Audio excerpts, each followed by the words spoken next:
پښتونواله به تیندک چرې ونه خورې همدا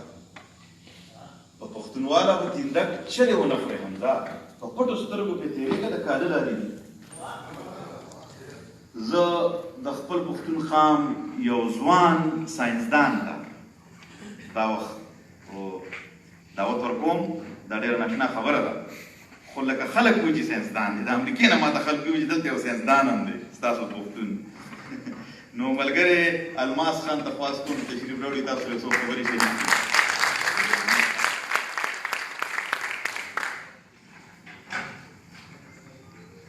ستړي مشي ټول ته، مشرانو کشرانو او ملګرو ته، او د پښتون کونسل کنیډې ډېره مننه چې موږ ماته دا موقع راکړه راوغوښتو دې پروګرام ته. چونکې زما تعلق د ساینس سره دی، نو ما دا سوچ وکړو چې موږ یو څیز چې کوم دی نو هغې ته پام نه دی کړی په خپل هڅو کې، په خپل تاریخ کې، او کیدای شي زما نظر دی چې زموږ د ستونزو وجه هم دغه دی، هغې کې د هغې سلیوشن موجود دی، او هغه د موږ چې کوم ساینسز موږ کړي دي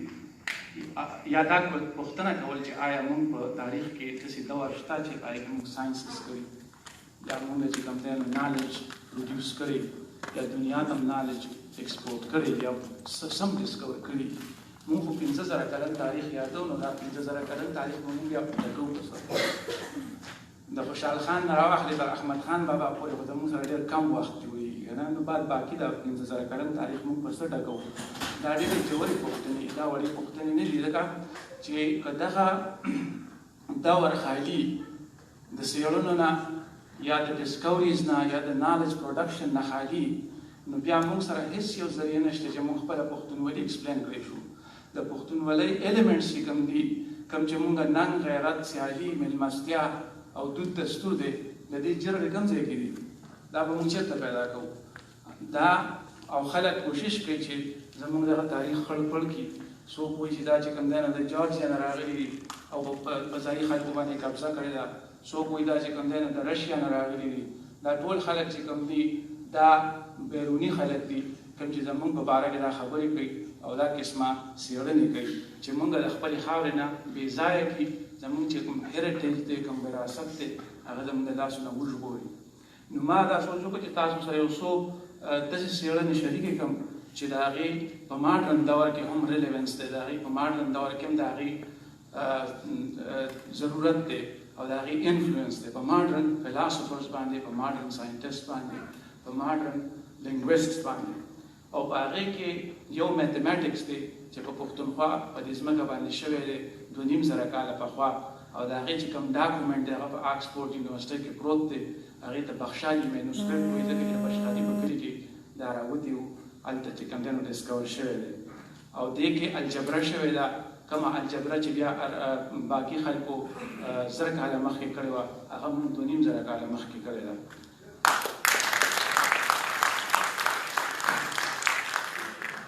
دویم چې کوم نالج موږ پروډیوس کړی دی هغه ګرامر دی. د دنیا لومبی د ګرامر کتاب چې کوم دی هغه د پښتنو په خاوره لیکلی شوی دی، په صوابۍ کې لیکلی شوی دی. د هغه ګرامریم نوم چې کوم دی هغه پنیني دی، او د هغه د سنسکرت داسې یو پریسایز مکمل او کره ګرامر لیکلی دی چې هغه نن چې کوم دی د کمپیوټر ساینس په لینګویجز کې استعمالېږي د کوډ په طور باندې. په دې کې او د پنیني د ګرامر ډېر لوی لاس دی د یورپ په تاټ کې، په یورپین تاټ کې چې کوم فلاسفرز دي، تاسو به نومونه اورېدلي، فردینند ساسور دی چې د لینګویسټ بابا دی، په دې کې چې کوم دی نو جیک ډیریډا دی کوم چې د پوسټ ماډرنزم بابا دی، په دې کې چې کوم دی نو میشیل فوکو دی چې تاسو به نومونه اورېدلي. په دې ټولو باندې انفلوئنس چې کوم دی هغه د پنیني د ګرامر دی. د پنیني د ګرامر نه دي چې کوم دی نو په لینګویجز کې نوي انوویشنز وکړو، نوي ډسکوریز وکړو، نوي لارې ولټولې. خو موږ ته د خپل علم پته نشته دی، موږ نه زامبیز جوړ شوي دي په تیرو کې لګیا یو چاته د خپل ځان په باره کې خبره نشو کولی. د دې وجې خلکو زموږ کیسه په خپل لاس کې اخیستې ده او موږ چې کوم دی نو سیویجز یا باربیرینز انټروډیوس کړي دنیا ته. په دې وجه باندې زمونږ 200 کسان وي او که 100 کسان وي نو چې پروا نه وي زه باربیرینز دي د دې خو په ژوند کې هېڅ کنټریبیوشن نشته نو د هغې په زمونږ په مرګ باندې ځکه خفګان هم نه ښیي او ځکه چې کوم دی نو هغې ته توجه هم نه کوي. او دریم کنټریبیوشن چې کوم دی د پښتنو هغه په مایند ساینسز کې دی کوم دی چې موږ نیورو ساینس وایي په نوي دور کې په هیومن تاټ باندې د انساني ستونزو باندې په انساني فکر باندې چې څومره کار په پښتونخوا کې شوی دی د دنیا په بل وطن کې نه دی شوی او هغه تاټ چې کوم دی هغه باقي دنیا یا خلکو چې کوم دی هغې ته مذهب ویلی دی د مذهب په ذریعه باندې هغې ریجکټ کړی دی هغه کار هغې ریډیوس کړی دی راوړونکی کړی دی مذهبي نوم یې ورکړی دی نو مذهبیانو لپاره هغه آسان کړی چې هغه ریجکټ کړي کفر ورته ووایي او لیفټستان چې کوم دي کمیونستان لیبرالان چې کوم دي هغې یو پریمیټیو کار ګڼي نو په دې وجه یې ریجکټ کړی دی حالانکه هغه کار چې کوم دی نو په هارورډ او په پرنسټن کې نن سبا هغه سټډي کېږي هغه پړاوېږي د مایند ساینسز دي کوم چې د انساني فکر خبرې دي د انساني تاټ خبرې دي د انساني تاټ د کوم ځای نه راولاړېږي ایموشنز د کوم ځای نه راولاړېږي فیلینګز د کوم ځای نه راولاړېږي ډیزایرز د کوم ځای نه راولاړېږي جیلسي څه ته وایي کمپټیشن څه ته وایي دا ټول انساني فیلینګز چې کوم دي او تاټس چې کوم دي نو په دې باندې په پښتونخوا کې ډېر لوی کار شوی دی ډېر لوی ډیبیټس پې شوي دي او هغه کار چې کوم دی نو هغه اوس ریپروډیوس کېږي ریپیکج کېږي دوباره په ډبو کې بندېږي او واپس په دنیا باندې خرڅېږي خو دا کار اوس د امریکې په یونیورسټو کې کېږي چې هغه کار چې کوم دی نو سر دوباره لکه څنګه چې پراډکټ په یو ځای کې جوړ شي او پیکیجنګ یې په بل ځای کې وشي او بیا یې په خپل نوم باندې خرڅوي نو هغه کار زمونږ چې کوم کار دی هغه کار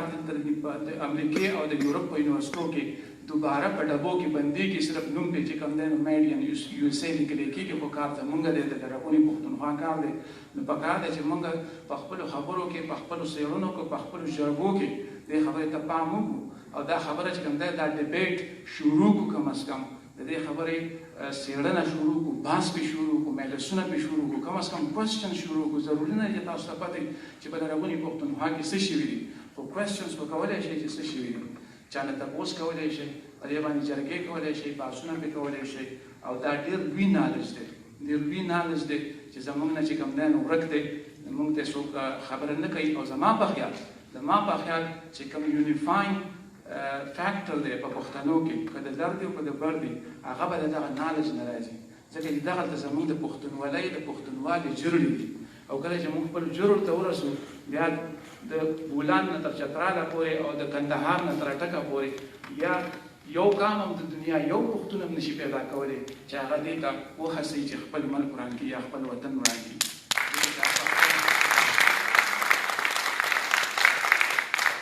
د هغه سپریچوالټي او د هغه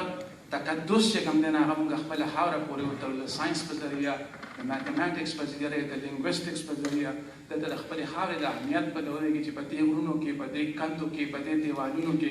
موږ ساینسز کړي دي موږ څېړنې کړي دي موږ دنیا ته کنټریبیوشن کړی دی نو د دې سره به د هغه د تقدس یوه رشته پیدا شي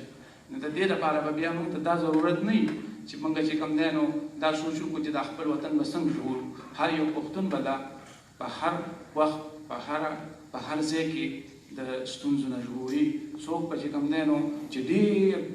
لوی قیمت یې ورته نه وي لګولی نو یو پښتون به هم دې ته تیار نه شي چې خپل وطن وران کړي خو هله چې کله د ده فیلینګ د ده اسپیریشنز د ده ایموشنز موږ وتړو خپله خاوره پورې او هغه به د ساینسز په ذریعه باندې کېږي زما په خیال نو زه خبرې ډېرې نه اوږدوم ځکه چې وخت کم دی خو په دې باندې به نور هم بحثونه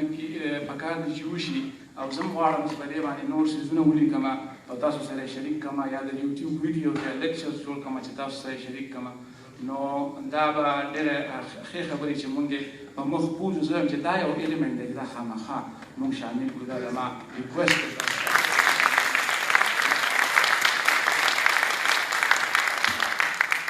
ډېره مننه د وخت راکولو او میوزیک چې کوم دی نو انجوی کوئ خوشحالیانې وکړئ او بیا به هم راځو تاسو سره به ملاقاتونه کوو د خیره ډېره مننه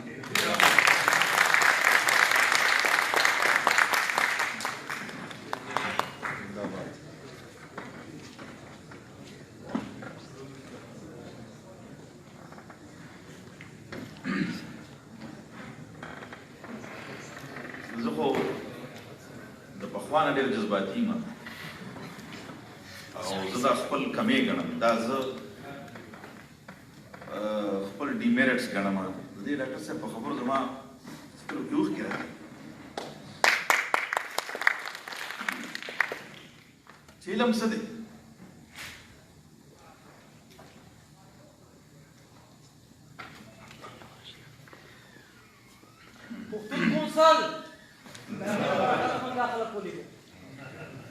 زه حیران یم چې د پښتون کونسل په دې تنظیم جوړېدو سره کم خلک راغله زموږ خواله دا څه دي لکه موږ هغه زه یوازې روان شوم هغه یو شاعر وایي میں اکیلا ہی چلا تھا جانب منزل مگر خدا سے شعر دے لوگ ساتھ آتے رہے اور کارواں بنتا رہا منظور په یوازې روان شو ایگزیکټلی دا ډېره عجیبه خبره چې زموږ په ټلیفون باندې رحمان منیري صاحب او د پروفیسران د امریکې نه او رسول محمد صاحب موږ وکتل ډېره موده په دا ټول خلک خاموش دي دوی سره ډېر علمونه دي دوی سره ډېر هنر دی دوی سره ډېرې خبرې دي دوی سره کیسې دي زموږ بل یو ملګری ناست دی د وزیرستان ما زه بدله موقع ورکوم چې دی د وزیرستان کیسه وکړي چې هلته څه درد دی هلته څه خفګان هلته څه تېر شو په خلکو موږ په جنت کې ناست یو قسم دی چې په کومه ورځ راغلی مې د رښتیا او قسم مو خوړلی چې موږ قسم کړی دی چې موږ به کم از کم په کاناډا کې خو رښتیا وایو دلته خو موږ په رښتیا ویلو څوک منې نه کړي څوک به مو د مرۍ نه ونه نیسي هلته وښلي وو خلکو دلته مو قسم کړی چې موږ به رښتیا وایو زه هغه لکه څنګه چې زموږ ساینټسټ ملګري الماس خان وویل چې علم څه دی خو یو سوال دی که نه چې سوال وشي بیا به د هغې جواب لټوي دا علم دی سوال او جواب دی نو د کاغذ په لمن تور ټکي کیسې دي مفکر صاحب د کاغذ په لمن تور ټکي کیسې دي خو که د زړه رڼا دې واخلي نو مضمون دی زه خپل ډېر قدرمن او د منیټوبا نه د لرې نه راغلي زمونږ پوهان لیکوال شاعر د ډېرې حوالې دي او بېګای را سره ډېر نالج شیر کړی دی ډېرې د کار خبرې نوې خبرې خبره چې نوې نه خوند دی نه یاره موږ زړې ریپیټ کړو ټیک ته دا ملګري ټول مخلصین دي په پښتو مین دي نو بار یې ځکه اورو یعنې چې خبره نوې نه بیا خوند هم نه زه خواست کوم جوهر لونګین صاحب ته تشریف راوړي تاسو سره څه خبرې کوي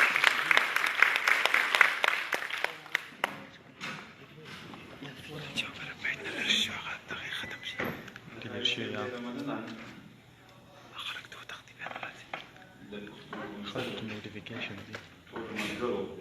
او د امریکانا خلق يوصل کدی شي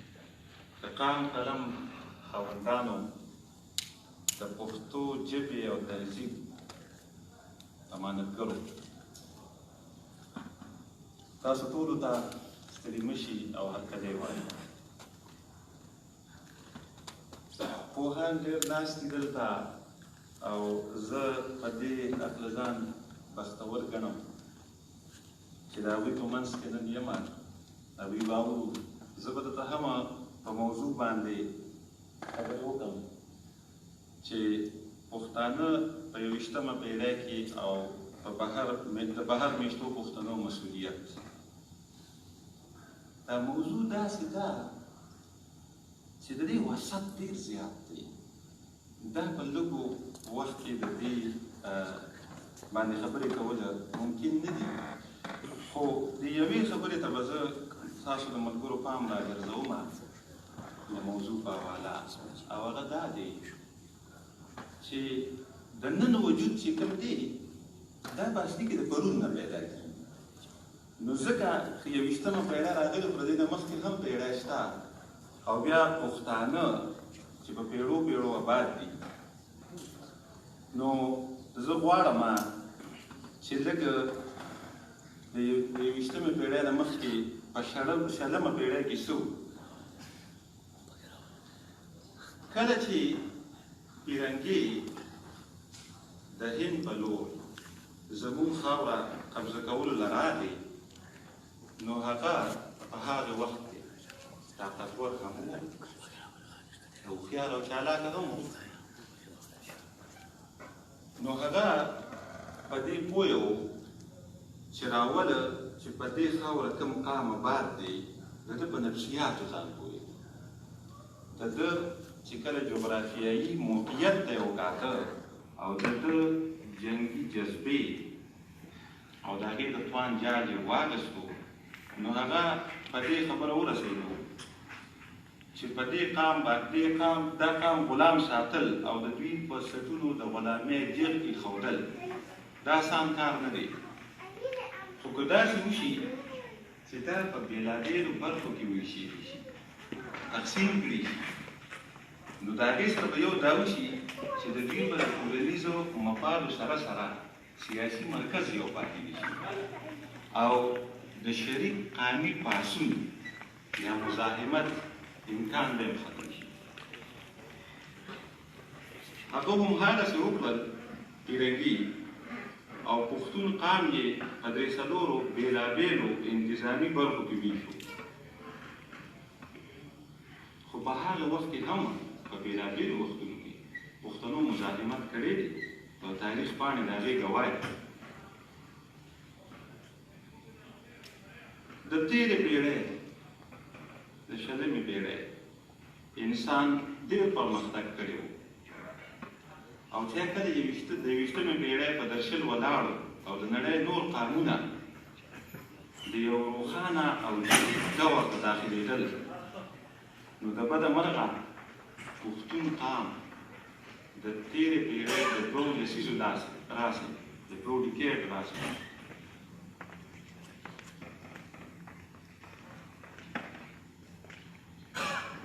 د کنډر کورونو نه او د غورځېدلو شملو او سرونو سره د خپلو وینو په سیلاب لاهو ډاکټر خالد زیار وایي دا غرغنډې چې اوس هر یو سړي ولیدلې زه پوره 13 کاله په دې اور سوځېدلی یم او هغه اور چې کوم په شلمه پېړۍ کې په آخري لسیزو کې زموږ کورونو ته ایښودل شوی و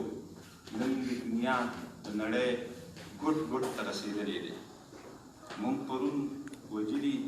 او نن خوړلي یو مخ مو نوکاری دی زه به سوی درته د کوم قمندان ویاړم تېره شوې مې په ټول وجود لمبه ده د تېرو 40 کالو نه چې کله د یو قام سلف نګیشن وکړي د هغه د ځان نه زړه تور کړي د هغه په ځان باور پاتې نه شي کومه هغه ناروا ده چې زموږ سره ونه شوه او کومه هغه پېښه ده چې دغې خاورې ونه لیدله زموږ په ژبه زموږ په اجرا زموږ په جرګه ګزارونه وشو زموږ نه خپل کلتور راوتروړلی شو د وسایلو حق خو پرېږدی اوس نه د ساه اخیستلو حق هم اخلي نو موږ بدبخته قام د نیم سوځېدلي وجود سره د تڼاکې ژبې سره او د نوکارې مخ سره 21مې پېړۍ ته داخل شو موږ هغه بدبخته قام یو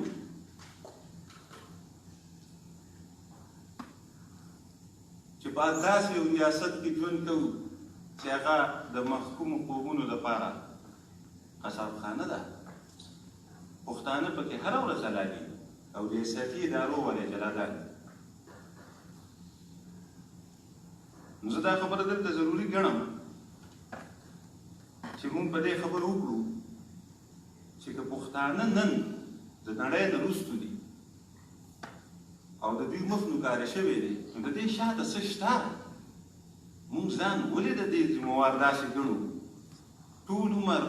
قانونه د سیاست له لارې د خپلو ستونزو نه روزي او د هغې د حل لارې ټاکي زموږ د بدنصیبي دا ده چې په موږ ریاستي مشرۍ دونه لوی کار کړی دی چې زموږ نه لاره ورکه کړې ده خو بیا هم داسې کسان شته چې هغوی دې حالاتو ته ډېر په ژور نظر ګوري او هغوی دا غواړي چې دا خپل قام د داسې حالاتو نه راوباسي پخوا چې به جنګونه کېدله نو هغه به د مټو په زور او په تورې سره کېدل. پښتانه په هر میدان کې بریالي خو د کله نه چې جنګونه او مټو نه زور سر له راغی او جنګونه د تورې ځای قلم واخیستو او د ټکنالوژي دور شو، د بده مرغه مونږ په هر میدان کې ډېر پاتې راغلو. خو بیا هم زه غواړم چې پښتون ډایسپورا ځکه چې دا زموږ د موضوع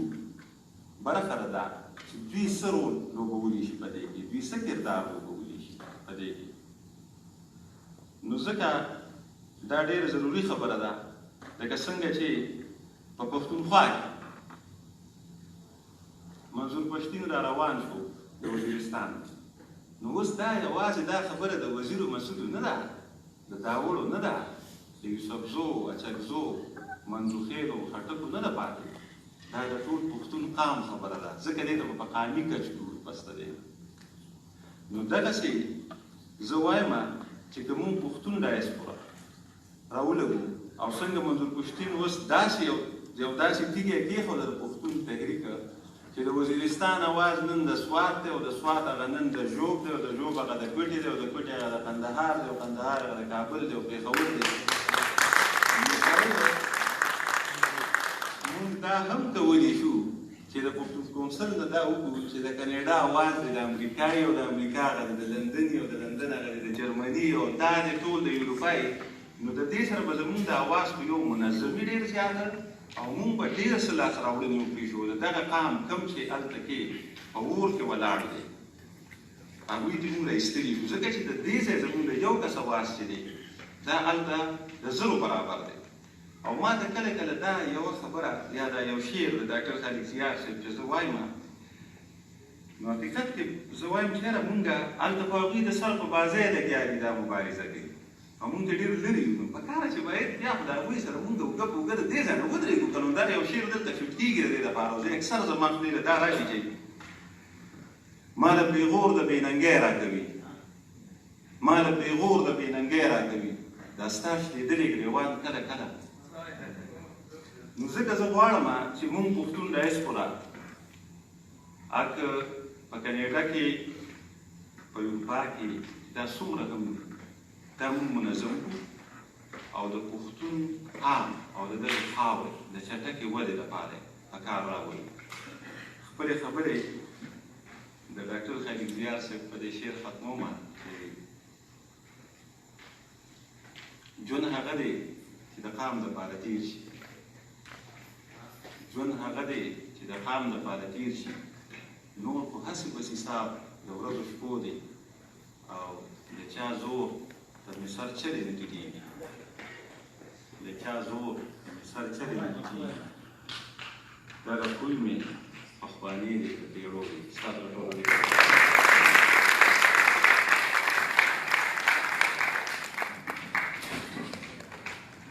ډېره مننه جوهر لونګي صاحب، تاسو په مسله کې تشریف راوړو او د خبرات شریک کړل. پښتون کونسل د بابا دغه وینا چې پلار چې زه د وخت کوم پښتنو ته مې پرې نه کړه، سوال دی که نه چې څوک به یې کړي، هر سړی وي څوک به یې وکړي. نو بابا وایي پلار چې زه د وخت کوم پښتنو ته مې پرې نه خوا، برنده زمانه وه خو پښتو ته مې پرې نه خوا، او سمه چې زما سره جل بل نه شوه په اور کې، نو جګه مې شمله وه ټیټېدو ته مې پرې نه خوا.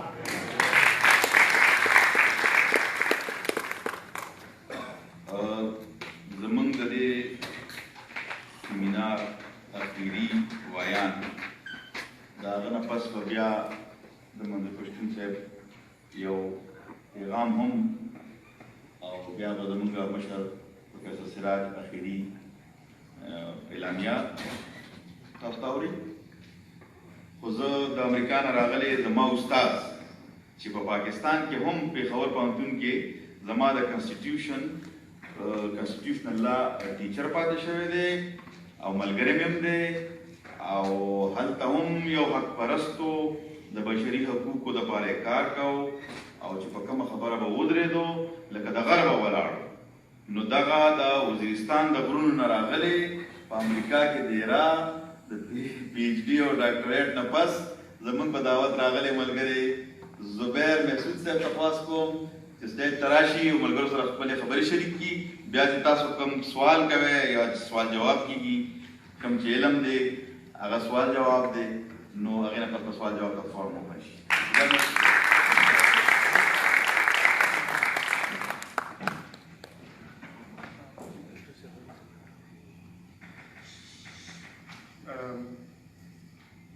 پرون ماښام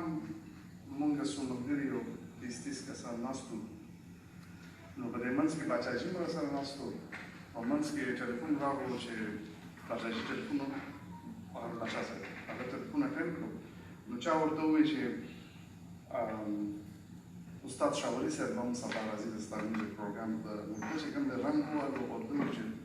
سوال نه پیدا کېږي چې دا به کېږي. دا ډېره زیاته بې ادبي ده چې استاد زما ناست دي او زه به سندرې وایم، دا کېدی نه شي. نو هغې چې کوم دی وایي چې مونږ به ریکویسټ وکړو ورته چې هغه دې نه راځي، زه نه شم کولی، زما کې دا جرأت نشته، زما کې دومره حوصله نشته. نو زما دپاره هم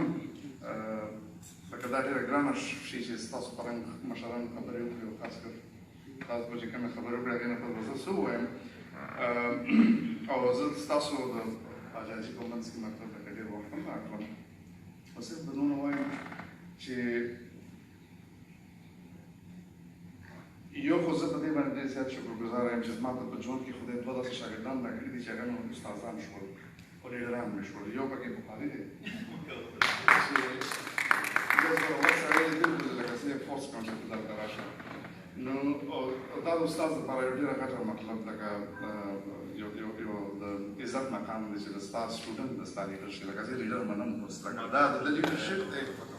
دا لیډرشپ په دې سنس کې دی چې دی کنیکټ کوي. نن سبا خلک مطلب کنیکټ کول لکه زه دا بونري صاحب شو، دا جوهر لوندین صاحب شو، بلا درته ملګري دي چې زه به وروسته کلونو نه پېژنم په فیسبوک باندې، او ده ما ته دا موقع راکړه چې دوی سره زه میلاو شم او مونږ ټولې نن دا وسو. او یو بل زما شاګرد هغه فارمل شاګرد خو زما نه دی پاتې شوی، خو انفارمل شاګرد مې د 2014 نه پاتې شوی دی، هغه منظور پښتون دی.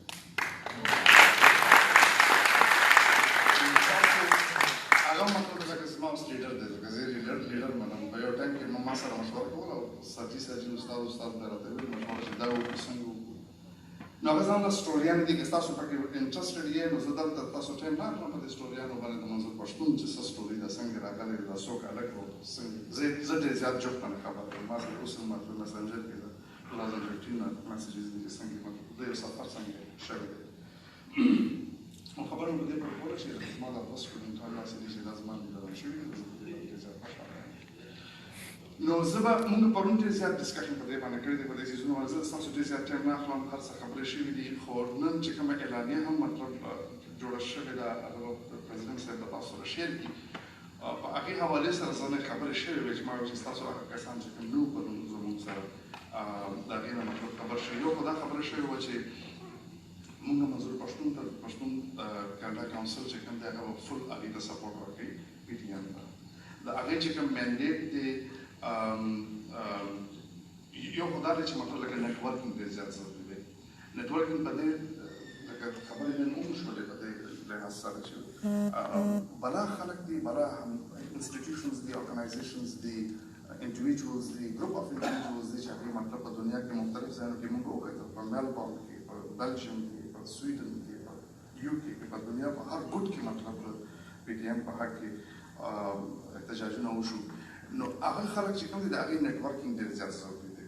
د هغې نټس اینډ بولټس موږ بیا وروسته کولی شو چې مطلب هغې ته نوم څه ورکړو، بیا هغه ایګزسټینګ ارګنایزیشن چې کوم کار کوي لګیا دي موږ سره هغه مطلب لکه ځان ته راوسته او د دوی په منځ کې او بیا د دې مطلب لکه د دې ارګنایزیشنز چې کوم دي د پي ټي ایم چې کوم لیډرشپ دی آن ګراوند د هغې سره لکه یو لایزان پیدا کول ډېر زیات ضروري دي. ولې چې که رابطه نه وي د دې په منځ کې او موږ په خپله باندې لګیا یو، نو موږ به وروسته دوه درې ورځو مخکې یو پروټیسټ وشو د یو ان مخکې په جنیوا کې وشو. هغې نه لږ څه داسې غلطفهمي هم پیدا شوه. هغې صرف وجه دا وه چې رابطه نه وه، رابطه ډېره زیاته ضروري ده. نو یو نیټورک چې کوم دی د ټولو مطلب چې څومره پښتانه ارګنایزیشنز دي د دې یو ځای ته راوستل او بیا د دې چې کوم دی لکه هوریزنټل او بیا ورټیکل چې کوم د دې سره کانټاکټ دی هغه مطلب اسټابلیش کول دا ډېر زیات ضروري دی. دا د موبلایزیشن لپاره ډېر زیات ضروري دي، پولیټیکل ارګنایزیشن لپاره او د موبلایزیشن لپاره دا ډېر زیات ضروري شیزونه دي. دا موږ ته کول پکار دي. خو په دې باندې پرون خبره شوې وه، ټول باندې په دې باندې. بله یو خبره دا وه چې د پی ټي ایم چې کوم دی که نه هغه ډېر زیات مینیمم ایجنډا ده. په یو طرف باندې خو زمونږ یو ایډیلز دي د پښتنو یووالی او د پښتنو یو وطن څنګه ریاست جوړ شو، څنګه آرټیفیشل ریاست جوړ شو د پاکستان په شعر کې، څنګه پښتانه ډیوایډ دا هر څه په خپل ځای باندې یو چې کوم دی ایډیل اینډز دي. په دې کې د پی ټي ایم چې کوم مطلب لکه کنسرنز دي هغه بالکل ډېر بیسیک مینیمم ایجنډا چې کوم دی موږ ته پکار ده چې موږ یې سپورټ کړو. هغه څه ده چې هغې ورته وایي چې موږ د ستا آئین چې کوم موږ ته راکړی دی موږ هغه درسره باندې په هغې آئین کې دننه زما د ژوند حق او په عزت سره د ژوند حق لکه دا دومره فنډامنټل یو ډیمانډ دی چې د یو ریاست د وجود جسټیفیکیشن هم په دې بنیاد باندې وي چې هغه د خپل سټیزنز چې کوم دی د هغې د ژوند وده ورکړي، د ژوند د عزت سره ژوند او د قانون پروټیکشن او د قانون مطابق د هغې ټریټمنټ. دا یو دومره فنډامنټل شیزونه دي چې دا د ریاست د وجود جسټیفیکیشن دی په نن سبا ماډرن ټایمز کې. نو منظور پښتون چې کوم دی هغه بیسیکلي دا پرې غواړي چې هغه لا دا ډیمانډ نه کوي چې موږ مطلب لکه موږ ته ډیولپمنټ راکړي، موږ ته ایجوکیشن راکړي، موږ سره مو چې څه زیاتی وکړو د هغې کمپنسیشن وکړي. هغه دا وکړي چې ته ماته د ژوند حق راکړه او موږ ګورو چې ریاست ورته څنګه ریسپانس ورکوي. ریاست خپل پوره اپریسیو مشین چې کوم دی که نه هغه روان کړی دی هغه ورته چې نه زه درته دا حق نه راکوم. نو په دې کې مطلب لکه موږ د هغې ته سپورټ ورکول پکار دي او چې د هغې چې کوم دا مینیمم ایجنډا ده په دې باندې مطلب موږ ته چې کوم د کاناډا کونسل د هغې ته پکار ده چې هغه فل سپورټ موږ ورته ورکوي. او هغه دا درې سلوشن right to life with dignity, right to the production of law and to be treated in accordance with law. دا ډېر زیات فنډامنټل مینیمم ډیمانډ دی هغه د نړیوال ریاست نه. درېیمه خبره پکار ده چې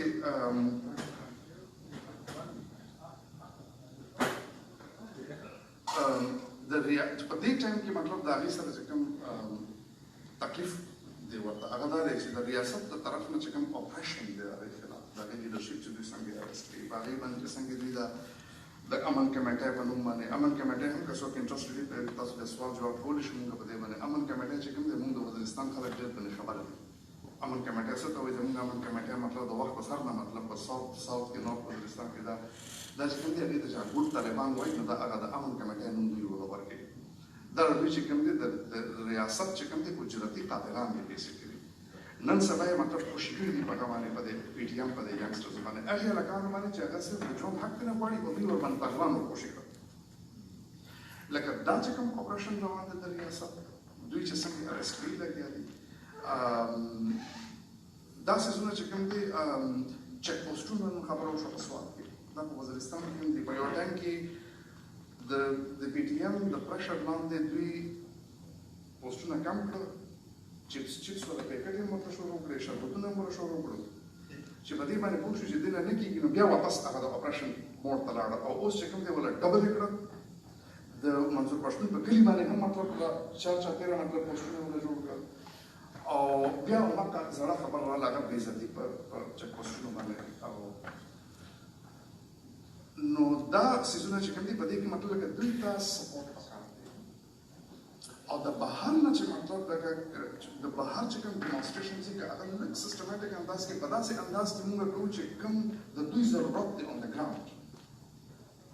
او د دوی چې کوم هلته ډیمانډ دی د دوی باندې چې کوم پریشر دی د هغې ریلیز کولو کې چې کوم زموږ سر رول ایز ا ډایسپورا جوړېږي نو موږ ته پکار دی چې موږ هغه کوو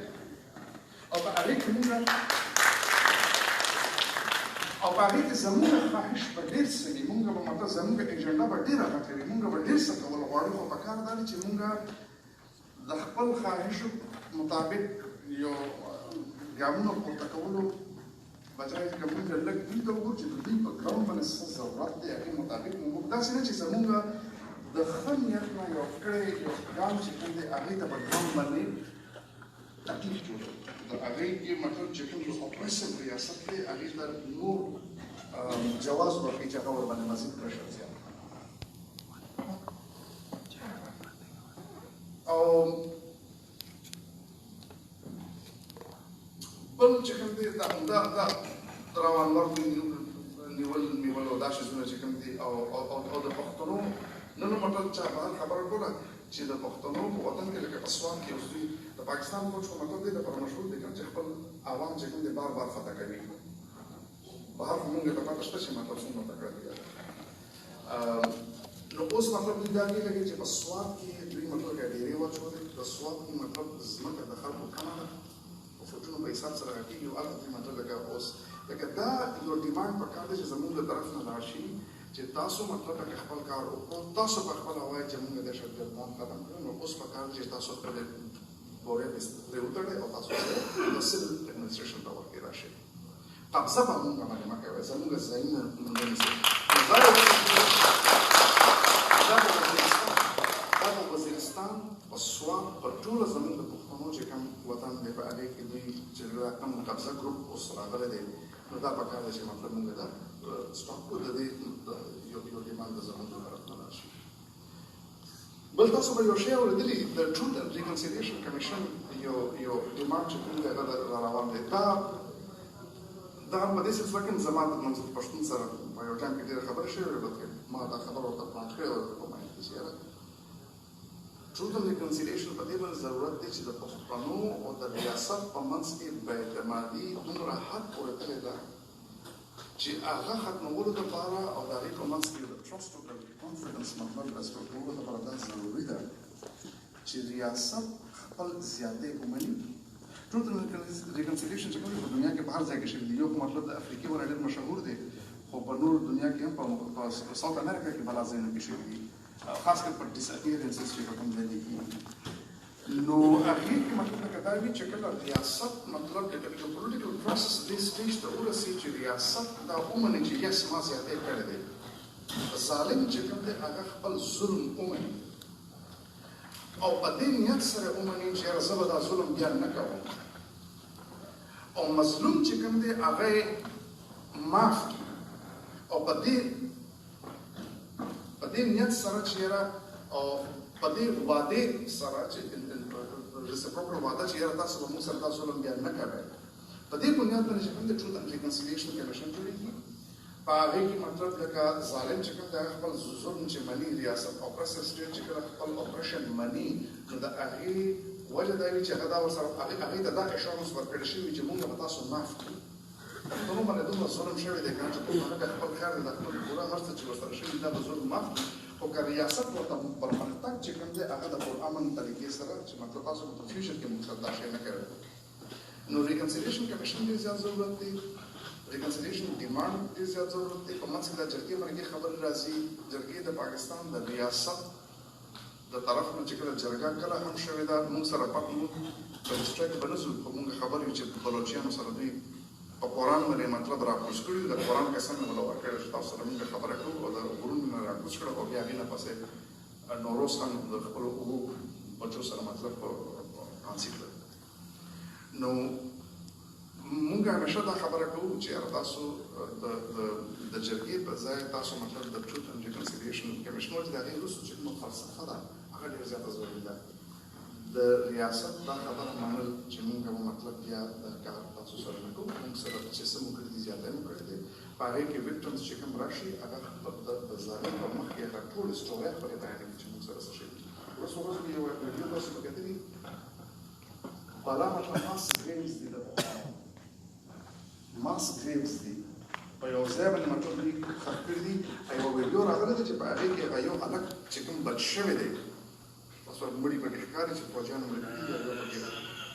غوږ ډکول د یو کس کې هغه یو کس چې کوم دی په بحرین کې دی هغې مطلب لکه ویډیو جوړه کړله چې دا څه شوي وو هلته دا څوک څوک یې ووژل هغې ویل چې زما په مخ کې چې کوم دی هلته په بلدوزر باندې مطلب لکه کنده ورته وکړېدله او مطلب دا ټول کسان چې څومره مړي دي دا ټول پکې هلته واچول او یو کس چې په دې تاسو کې د کومه څوک نو مسو کار څه کوي نو دا mass graves the war crimes شوي دي دا کومه کړه تاسو به تاسو هم هغه ویډیوګانې کتلې چې کوم کې هغه شپږ سوه کسانو کارونو ګانګسترز یې ماته نیولې دي چې تاسو نو کړی دي مخکې بره دا د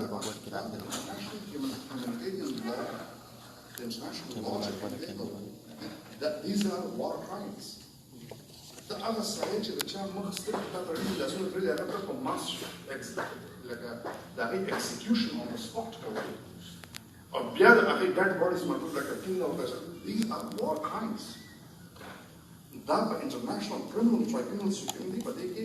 نو اوس دا خبره ده چې مطلب لکه یو په intellectual side باندې هم یو کیس جوړول دي کوم چې دا evidence چې کوم دي دا کریکټ دی تاسو خبر نه منظور پښتون دي د 2016 onwards د ګومل یونیورسيټي په هاستل کې دا ځان سره لیجرې جوړې کړې دي دا ورته ما سجست کړی و په ټایم کې چې دا تاسو چې کوم وکټمز راځي د مایند چې کوم مطلب خو شي دا دې کسانو ډاټا سو چرته دي د کمپیوټر کې تماکو شو په کوم ورځ باندې شو په خو شو هغه کسان سو د پیرامونو سو د ریسو د ټول انفارمیشن شته او بیا چې کوم مطلب دا کومه جلسې وشو په سواد کې او په پېښور کې په دې جلسو کې په سټیج باندې څه وویل شول هغه امپورټنټ خبره وکړه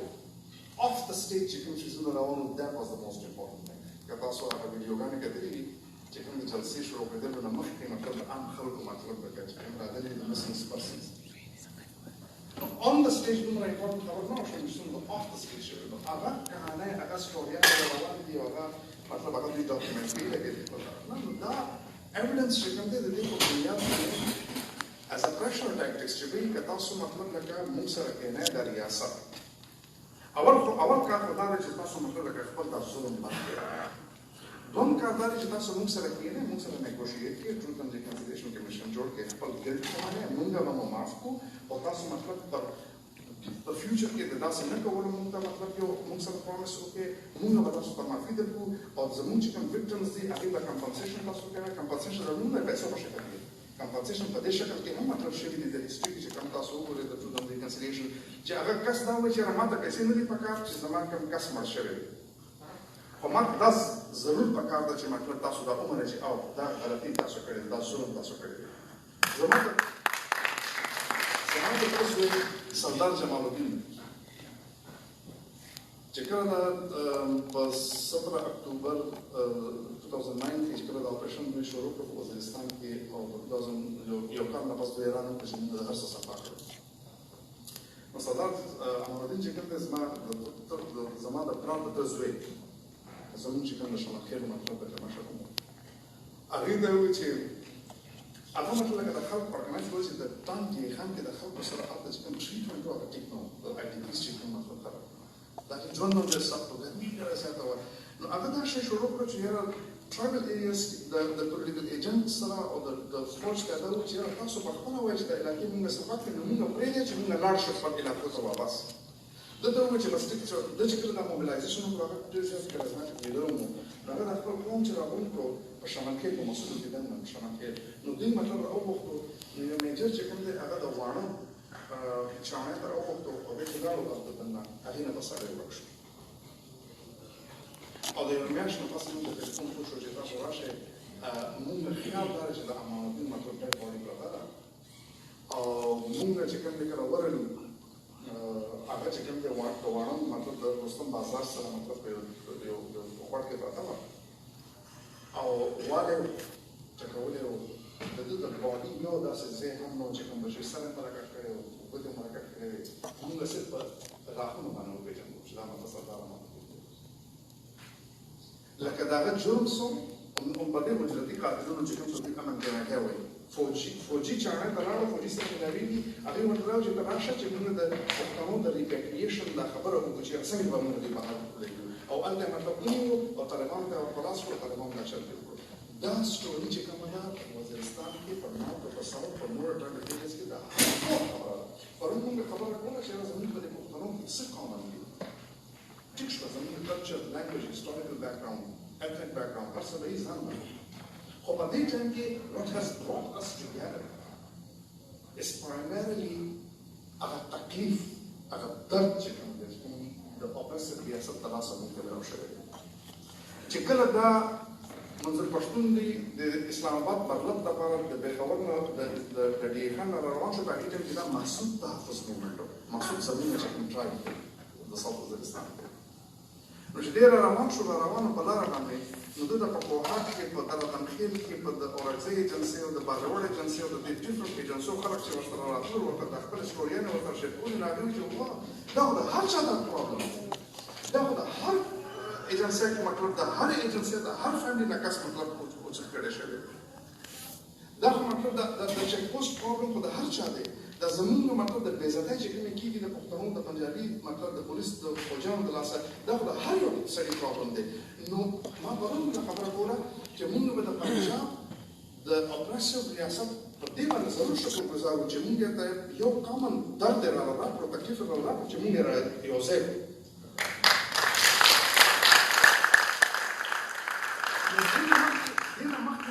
منظور پښتون دا سوچ کول چې دا صرف زموږ سره جوړې کېږي ولې چې موږ داسې ډیوایډ کړي دي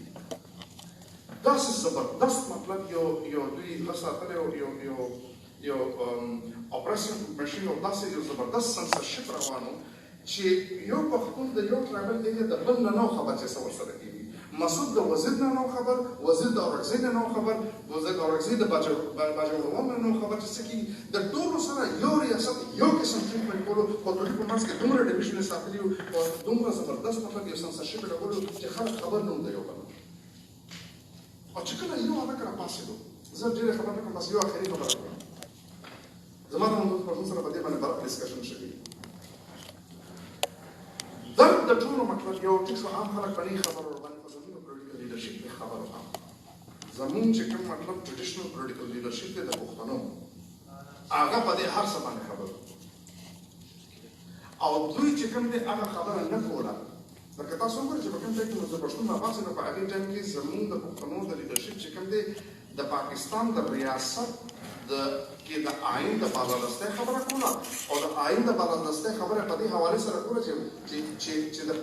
چې د سکیورټي اسټابلیشمنټ چې کوم دی د پنجابیانو هغې جګړه وه د پولیټیکل وینګ سره د پنجابیانو یعنې د پنجاب د اسټابلیش د پنجاب د اشرافیه او د ارستوکراسي یو برانډ د بل سره جګړه وه او موږ پښتانه ورته ورسو یو سره ودرېږو چې نه یار دا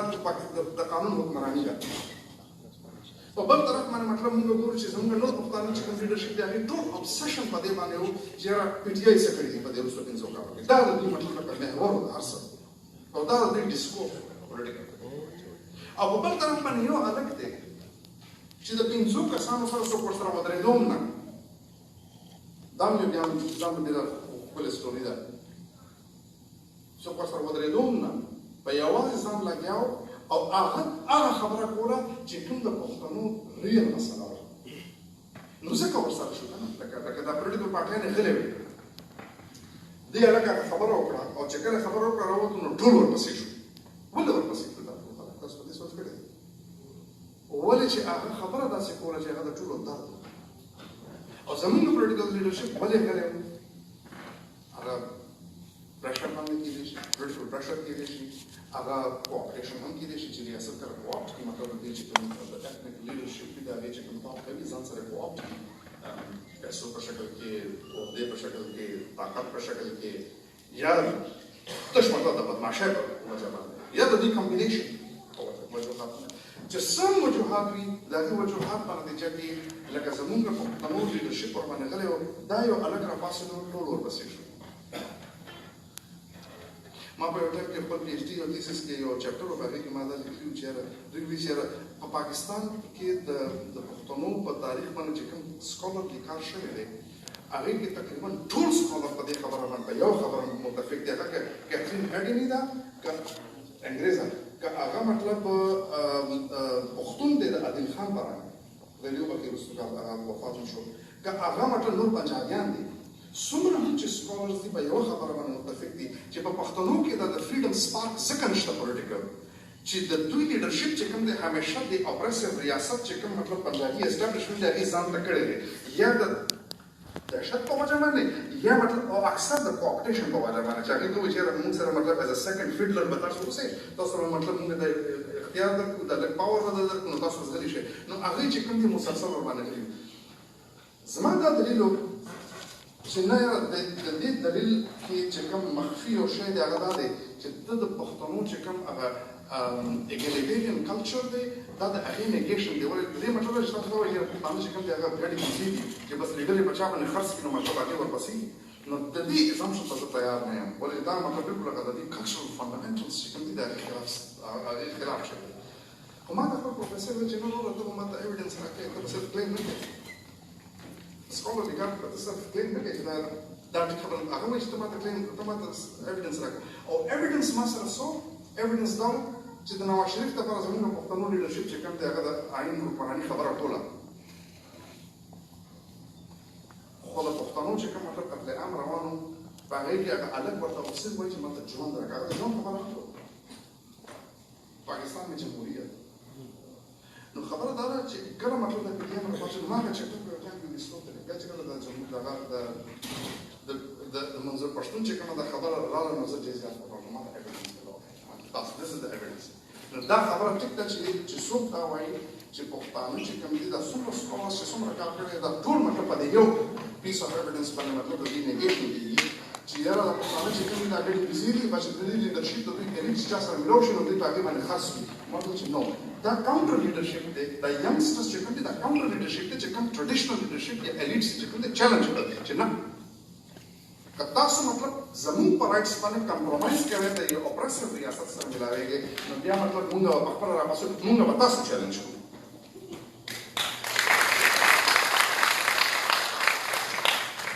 ډېر زیات ستاسو نه معافي غواړم چې ستاسو ډېر زیات ټایم واغوښتو تاسو ټول پوهان یې بس هېڅ ضرورت هم نشته د دې خبرې نه تاسو خبره مې خو بس زما تاسو چې سم سوال وي د منظور پښتون په حوالې سره بس دا دی چې موږ مطلب د دوی سپورټ کول غواړي موږ به د دوی سره پی ډي ایم چې کوم دی هغې ته سپورټ پکار دی خو هغه سپورټ به موږ په داسې انداز کې کوو د نیټورکینګ چې کله وشي په هوریزنټل لیول باندې په ورلډ چې کوم زموږ په مختلف ځایونو کې دي او بیا ورټیکلي مطلب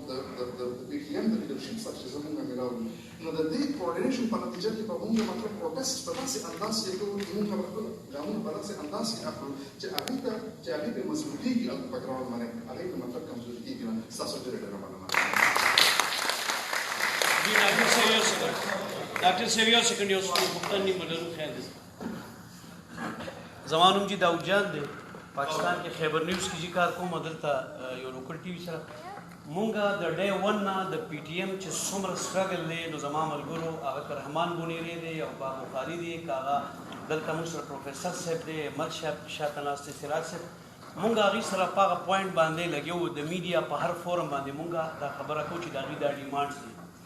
کله چې موږ سره بیا پارټیسپینټ راشي نو زه ایز ا سټوډنټ تاسو نه دا پوښتنه کول غواړم چې بیا یو کنفیوژن جوړ شي موسټلی خلک دا یو پوښتنه کوي چې کله د افغانستان ولسمشر یو ټویټ وکړه د پی ټي ایم په حق کې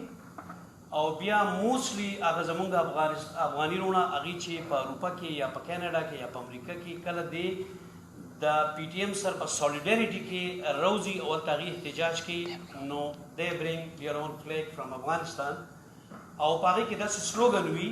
چې هغه کې پی کې کې موږ سره کم پښتانه کم ته چې زما دا خوږ ملګری ګورخان وایي هغه ملګري چې کم په دې میشن کې شامل دي نو هغې ته یو چانس ملو چې هغوی دا وایي چې چونکې سینس دی کې افغاني شامل دي هغې خپلې جنډې راوړي دي په دې کې د ناپاک فوج مطالبه کېږي نو تاسو څه ګڼئ چیرې دا قسمه سلوګن دا قسمه اکټیویټي دا به د پی ټي ایم د میشن ته نقصان ورسوي او که ونه رسوي دا زموږ لپاره څومره خطرناکه ده او په دې کې بیا د تورې جنډې او د سپینې جنډې څه کنسپټ کېدي شي په دې ډیټیل سره خبرو کې چې بیا آینده لپاره که موږ په میډیا کې کینو ملګرو سره خبرې کوو ځکه چې موږ نه زیاتره ملګرو نه ما د سراج صاحب نه تپوس کړو هغه وایي چېرې فلسطین دپاره خو دا مسلمانان روزي نو ما سراج صاحب ته وایي چې د فلسطین دپاره خو روزي خو جماعت اسلامي خپله جنډه راوړي هغې کې د پاکستان جنډې نه ډېر روښان دی ځکه چې په دې کې د یو ملک جنډه راځي او په دې کې نو بیا خلک وایي چې وټ د هیډن ایجنډا څه ده نو زه دا وایم چې تاسو به ډېر کار کوئ تھینک یو سر ډېر زبردست سوال دی او اول خو زه دا وایم چې تاسو چې کوم عملي دي رحمان بونیری صاحب دی تاسو ډېر غټ کنټریبیوشن دی په دې وخت کې د سوشل میډیا نه علاوه که مین سټریم میډیا کې چا هم څه کوریج ورکړی دی هغه تاسو خلک کوي او ځکه تاسو ټارګټ کړي هم وي همدا ستاسو نشریات یې مطلب بند کړه په هغې علاقو خبر نیوز جی هغه سولو د بندو او بیا مطلب چې کوم دی مزدور پښتون دی یو هغې راپاسېدل هغې ویل چې نه دا خو هغه خلک چې مونږ ته کوریج راکړي تاسو په دې وجه باندې ستاسو کنټریبیوشن دی خدای ستاسو مطلب لکه نور همت درکړي ګورئ زه به شروع کوم د دې نه چې څومره هم مطلب ډیمانسټریشن شوي دي کېدای شي زما سټیټسټکس غلط دي خو زما صرف اندازه دا ده چې که په ملبورن کې شوې ده که په سیډني کې شوې ده که په سویډن کې شوې ده که په فرانس کې شوې ده که په بلجیم کې شوې ده که په دنیا په کم کیپټل کې هم په دې څلورو میاشتو کې مظاهرې د پی ټي ایم په حق کې شوي دي زما خیال دا دی چې هغې کې 80% خلک زموږ افغانان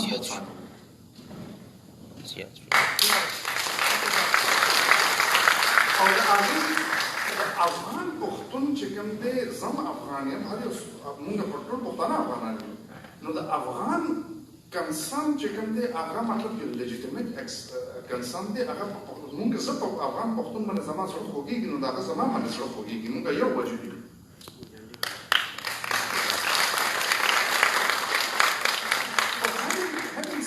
زه به بیا هم دا خبره کوم چې هلته په ګراوند باندې لکه زه به صرف یو اندازه لګوم یو به اوپینین به ورکوم چې آیا په دا نقصان به ورکوي که فایده به ورکوي زما په خیال کې چې کوم په ګراوند باندې هلته خلک دي موږ د هغې خبره اورېدل پکار دي پرون جوهر صاحب یو خبره وکړه هغه پکار ده چې اعلانیه کې هم راشي چې یاره بیسیکلي مسله څه ده ما تاسو ته اشارتن خبره وکړه چې که موږ په خپل ښه نیت سره هم یو داسې ګام پورته کوو د ډیمانسټریشن په شکل کې چې کوم کې مطلب جنډې انوالو دي ما د جنډې خبره نه وکړه خو اشاره مو همدې طرف ته وه چې موږ په ښه نیت سره یو داسې کار وکړو یو داسې ناره ولګوو چې زموږ نیت ښي خو کېدای شي چې هغې هلته په ګراوند باندې نقصان او ګراوند باندې نقصان څه دی ګراوند باندې نقصان دا دی چې ریاست ډېر زیات مضبوط دی او ډېر سخت جابر دی او ډېر زیات ظلم کوي لګیا دی په پښتنو باندې هسې ټول او اوس چې کوم دی د پی ټي ایم د ینګسټرز یې مطلب ټارګېټ کړي دي نو موږ به داسې کوو چې دوی لاندې الریډي په اور باندې ناست دي نو موږ د اور ور زیاتول نه دي پکار حالانکه زه په دې باندې هم کنوینسډ یم که موږ ورته مطلب د آب زمزم باندې هم پښتانه وګڼو که نه د ریاست موږ بیا نه کوو